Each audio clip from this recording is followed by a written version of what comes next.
Théo Curin, né le 20 avril 2000 à Lunéville, petite ville de Meurthe-et-Moselle en France, est un prénom qui a transcendé les limites humaines habituelles pour devenir un symbole de résilience et de passion. En tant que nageur handicapé, journaliste, acteur et plus récemment animateur de l'émission télévisée Slam sur France 3, Théo a inspiré des millions de personnes à travers le monde. Cependant, derrière son sourire éclatant et son esprit indomptable se cache de profondes tristesses. Et la plus grande tristesse de sa vie fut peut-être le moment fatidique où il perdit ses 4 membres à l'âge de 6 ans, en raison d'une grave maladie. Une perte qui non seulement changea son corps, mais laissa également des cicatrices mentales qui durèrent toute sa vie.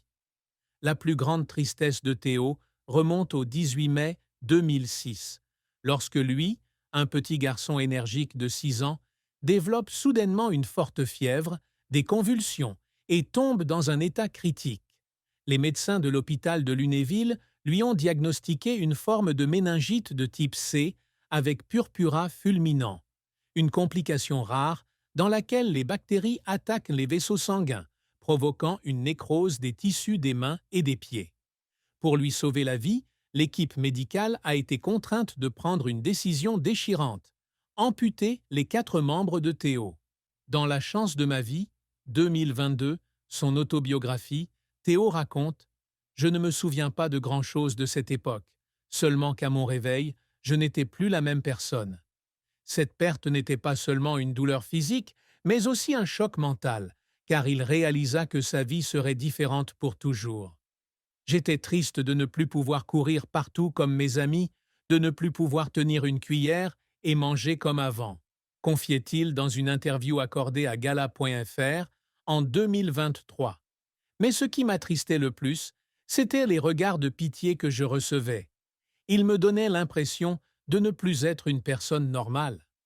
Cette tristesse est devenue encore plus profonde à mesure que Théo grandissait et faisait face aux difficultés liées au fait d'être une personne handicapée dans la société.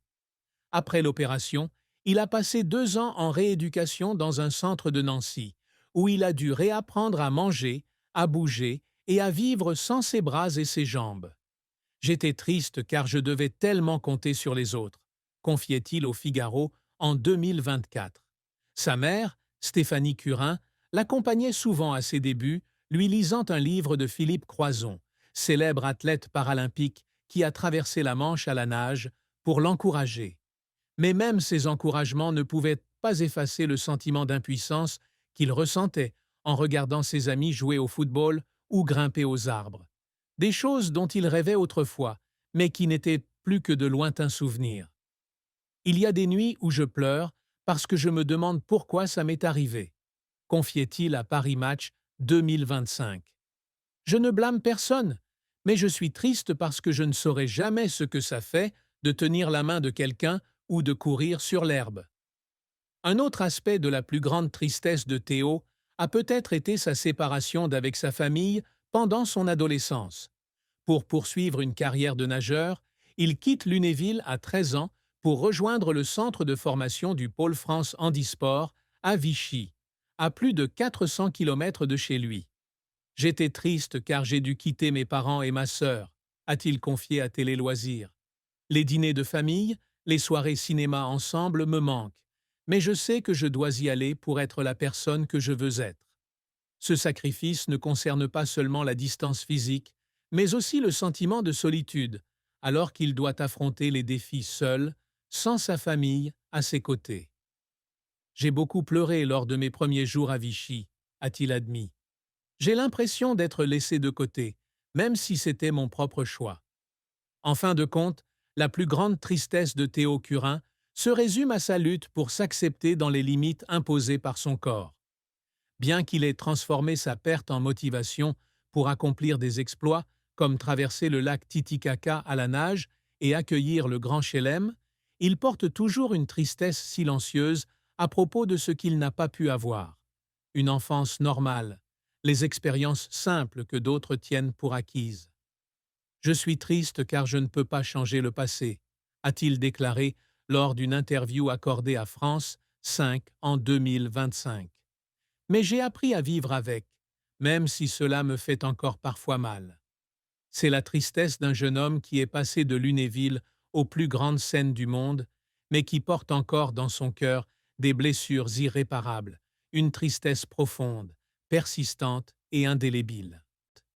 La carrière de Théo Curin a été un long et inspirant parcours, où de brillants succès se mêlent à des échecs cuisants et à des moments qui l'ont fait pleurer.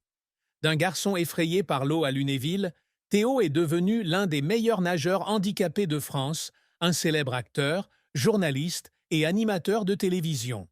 Mais la route n'était pas facile, et chaque pas qu'il faisait témoignait de sa persévérance et de sa passion incessante. Le parcours de Théo a commencé par une rencontre fatidique avec Philippe Croizon en 2007, alors qu'il n'avait que 7 ans. Croizon, également tétraplégique, a inspiré Théo à essayer la natation, un sport qu'il craignait tellement qu'il évitait les sorties de natation scolaire. Il s'inscrit au Nautique Club lunévillois et développe rapidement des compétences malgré son absence de bras et de jambes. À 13 ans, il s'installe à Vichy pour intégrer le pôle France Handisport où il débute la compétition professionnelle dans la catégorie S5, pour sportifs en situation de handicap lourd. Son premier succès survient en 2015 lorsqu'il représente la France au championnat du monde de paranatation à Glasgow, au Royaume-Uni, marquant le début d'une carrière internationale. Le premier sommet majeur de la carrière de natation de Théo a eu lieu aux Jeux paralympiques de Rio en 2016, alors qu'il n'avait que 16 ans, le plus jeune athlète de la délégation française. Il a terminé 4e aux 200 mètres nage libre, à quelques secondes du podium. C'est à ce moment-là que j'ai su que je pouvais faire quelque chose de grand, a-t-il déclaré au Monde en 2016. Le succès s'est poursuivi en 2017 au championnat du monde à Mexico, où il a remporté 2 médailles d'argent sur 100 mètres et 200 mètres nage libre. En 2019, il ajoute une médaille de bronze à sa collection aux 200 mètres nage libre au championnat du monde de Londres. Mais son plus grand exploit a peut-être eu lieu en 2021 lorsqu'il a traversé à la nage, avec Malia Metela et Mathieu Witwoud, 122 km du lac Titicaca en Amérique du Sud, le plus haut lac du monde, en 11 jours, en remorquant un radeau de 400 kg sans aucun soutien extérieur. « Je veux prouver que rien n'est impossible », a-t-il déclaré à Paris Match après sa victoire.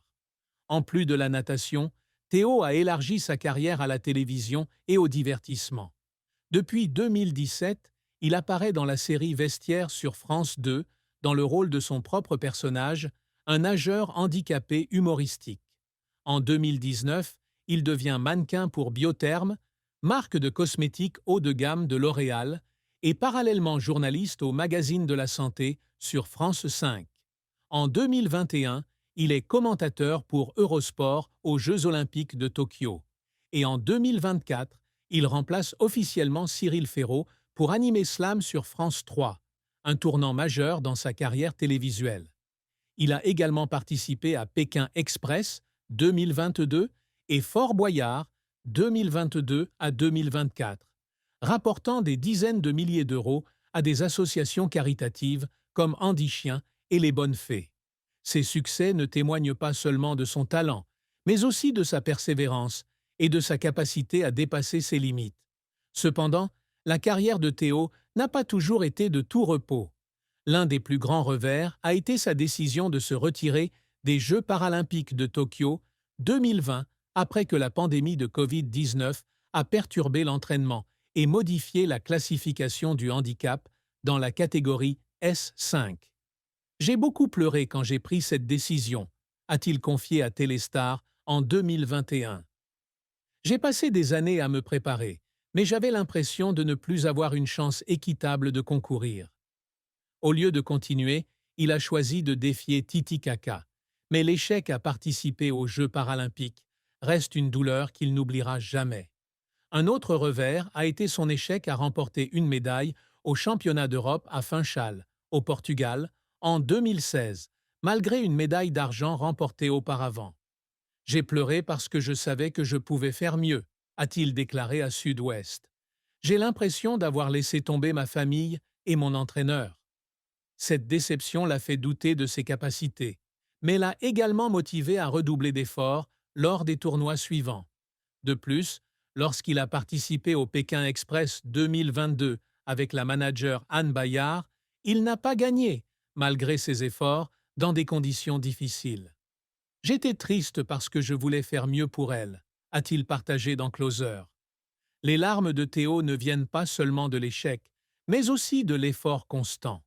Pour se préparer au Titicaca, il a suivi un entraînement rigoureux à Tignes et Font-Romeu, nageant dans une eau à 10 degrés Celsius et vivant dans des conditions de manque d'oxygène à des altitudes de plus de 3800 mètres. Il y a eu des jours où je pleurais parce que je ne savais pas si je pouvais continuer, a-t-il confié au Figaro. Je suis épuisé, mais je ne veux pas abandonner. Cette dévotion fut récompensée par la Victo,